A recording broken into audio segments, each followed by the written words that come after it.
مالک بن دینار رحمۃ اللہ علیہ بہت بڑے اللہ کے ولی گزرے ہیں. وہ فرماتے ہیں ایام حج تھے اور موسم بڑا شدید تھا, تپش تھی, لو چل رہی تھی. میں نے دروازہ کھولا, تھوڑا سا لو کے جھکڑ چل رہے تھے گرم ہوا کے. میں نے باہر دیکھا, نہ کوئی پرند, نہ کوئی کریم, نہ کوئی انسان, نہ کوئی حیوان, کوئی نظر نہیں آ رہا. روح کا عالم تھا. دور سے کوئی چیز مجھے رینگتے میں نظر آئی. میں نے سوچا کون سا جانور ہے جو اتنی شدید دھوپ کے اندر باہر نکلا ہے. میں اس کے انتظار میں کھڑا رہا کہ دیکھوں یہ دیکھیں ہے کیا تھی. جب وہ قریب آئے تو پتا چلا جانور نہیں ہے, انسان ہے.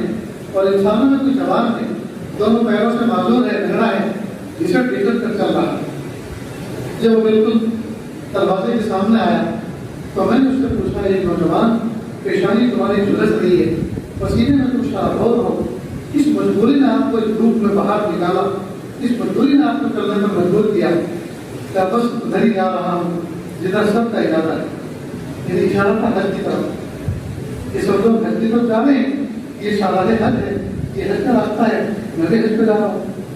کیا یہ نوجوان یہ شوق آپ کو مبارک ہو, یہ فریضہ ادا کرنا آپ کو مبارک ہو, لیکن دھوپ شدید ہے, ذرا سورج ڈھلنے دو, موسم ٹھنڈا ہونے دو, پھر نکل جانا, کچھ آرام کر لو, کچھ کھا کے لو. حج کے وقت قریب ہے, اگر میں ایسے ٹھہر کر جاؤں گا, کھاتے پیتے انجوائے کرتے جاؤں گا, ایسا نہ ہو حج فوت ہو جائے. لہذا مجھے وقت پہ پہنچنا ہے. اگر آپ کے دل کے اندر اتنی طلب رکھی ہے تو ہم بھی تو جانے والے ہیں. ہمارا قافلہ تیار ہو رہا ہے. جب قافلہ چلے گا تو ایک اونٹ پر ایک سیٹ آپ کے لیے فارغ کر دیں گے, آپ ہمارے ساتھ بیٹھ کے چلنا. بس یہ کہنا تھا. وہ نوجوان مجھ سے آ گیا اور جب مالک بن دینار میں تو تمہیں بڑا عقلمند آدمی سمجھتا تھا, کیا خیال ہے تمہارا اس بھگوڑے غلام کے بارے میں جس نے اپنے مالک کی نمک حرامی کر رکھی ہو اور اپنے مالک کے در سے بھاگا ہو. اگر مالک اس کو معافی مانگنے کا, اپنے دربار میں آنے کا موقع دے تو کیا اس کو یہ بات اچھی لگتی ہے کہ وہ گھوڑے پہ بیٹھ کر جائے, یا یہ بات اچھی لگتی ہے کہ وہ گھٹنوں کے بل چل کر جائے؟ جب یہ بات کہی مالک بن دینار سمجھ گئے یہ کوئی عاشق سازش تھی. فوراً اس کا راستہ چھوڑ دیا اور کہا معاف فرمانا, میں نے اپنی گفتگو میں لگا کہ نمک آپ کے لائے کیا, آپ آزاد ہیں, آپ کا چنانچہ یہ نوجوان گھسٹتے نکل گئے.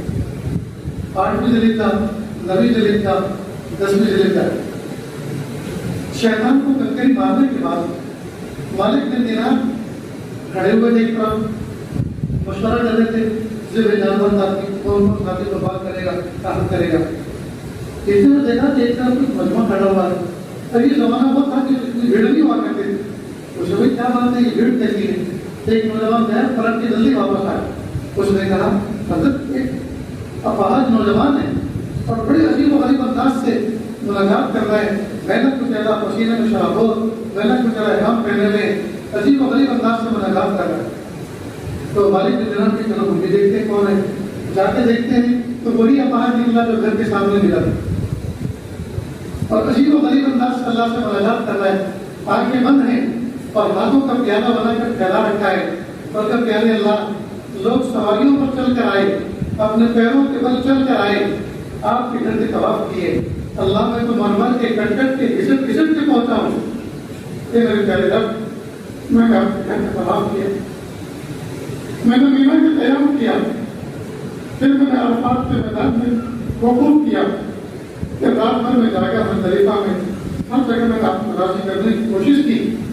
اور آج 10ویں ذوالحجہ ہے, شیطان ملعون کو پتھر مار کر میں اپنی نفرت کا اظہار کر کے آیا ہوں کہ شیطان ملعون, میری تیری دوستی ختم, تو اللہ کا دشمن, میرا دشمن ہے. میں تیری مان کے نہیں چلوں گا, اپنے رب کی مان کے چلوں گا, اور میں تجھ سے نفرت کرتا ہوں. کہ اللہ, میں نے کنکری مار کے اپنی نفرت کا اظہار کر دیا. میرے پیارے رب, اب دوسرے سارے حجاج کرام اپنی جانوں کی طرف سے نذرانہ پیش کریں گے جانوروں کی شکل میں آپ کی خدمت میں. میرے پیارے اللہ, آپ جانتے ہیں میرے جسم پر صبح احرام کے سوا اور کوئی چیز کا میں مالک نہیں ہوں. میرے پاس کوئی چیز نہیں ہے, میں کیا آپ کے راہ میں قربان کروں. میرے پاس پیسے نہیں ہیں, میں کیا جانور ذبح کروں. اللہ میری جان حاضر ہے, اگر آپ کو پسند ہے تو آپ قبول کریں. بس ایک چیز نہیں کی اور ایک مقام ہو گئی. مالک بن دینار رحمۃ اللہ علیہ فرماتے ہیں ہائے ہائے کتنا پیارا صاحب نسبت نوجوان تھا، بہت جلدی دنیا سے